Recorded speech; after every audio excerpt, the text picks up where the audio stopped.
بسم اللہ الرحمن الرحیم الشافی چینل میں آپ کا خیر مقدم ہے۔ السلام علیکم ورحمۃ اللہ وبرکاتہ۔ ناظرین، پانی نہایت معمولی چیز ہے لیکن ضرورت کے وقت بہت قیمتی ہے۔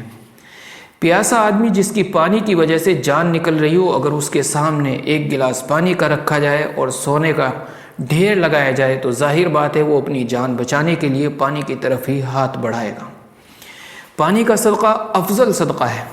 حضرت سعد رضی اللہ تعالیٰ نے عرض کیا، اللہ کے رسول صلی اللہ علیہ وسلم، میری والدہ کا انتقال ہو گیا ہے، میں ان کے لیے احصال ثواب کرنا چاہتا ہوں، یہ بتائیں کہ کون سا صدقہ سب سے افضل ہے؟ حضور نے فرمایا کہ پانی کا انتظام کراؤ۔ حضرت سعد رضی اللہ تعالیٰ نے اپنی والدہ کے احصال ثواب کے لیے ایک کنواں کھدوا دیا جس کا نام ام سعد کا کنواں رکھا گیا، کیونکہ پانی کا صدقہ سب سے افضل صدقہ ہے۔ پانی کے صدقے سے بڑی بیماری کا علاج کیا جاتا ہے، کیونکہ پانی کا صدقہ افضل صدقہ ہے۔ عبداللہ ابن مبارک جو اپنے وقت کے بہت بڑے شیخ اور عالم گزرے ہیں، ان کے پاس ایک شخص حاضر ہوا، عرض گزار ہوا کہ میرے گھٹنے میں ایک زخم ہے، 7 سال گزر گئے، بڑے ڈاکٹروں سے علاج کرا چکا ہوں، ٹھیک نہیں ہوتا ہے، زخم سے خون رستا رہتا ہے۔ شیخ نے فرمایا، جس جگہ پانی کی ضرورت ہو، پانی کی کمی ہو، پانی کے لیے کنواں کھدواؤ، پانی کا انتظام کراؤ۔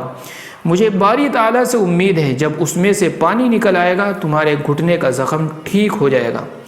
اس شخص نے شیخ کی بات پر عمل کرتے ہوئے ایک کنواں کھدوا دیا۔ جب اس میں سے پانی نکل آیا، لوگ اس سے فائدہ اٹھانے لگے، گھٹنے کا زخم بھی ٹھیک ہوتا چلا گیا۔ بہرحال پانی نہایت معمولی لیکن ہر ایک کی ضرورت ہے۔ اگر کوئی شخص سخت بیمار ہے، بیماری کی وجہ سے پریشان ہے، بیماری ٹھیک نہیں ہو رہی ہے، اس کو پانی کا صدقہ کرنا چاہیے۔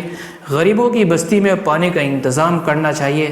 ہم پانی کو ایسے ہی ضائع کر دیتے ہیں، پانی کو ضائع کرنے سے بچنا چاہیے۔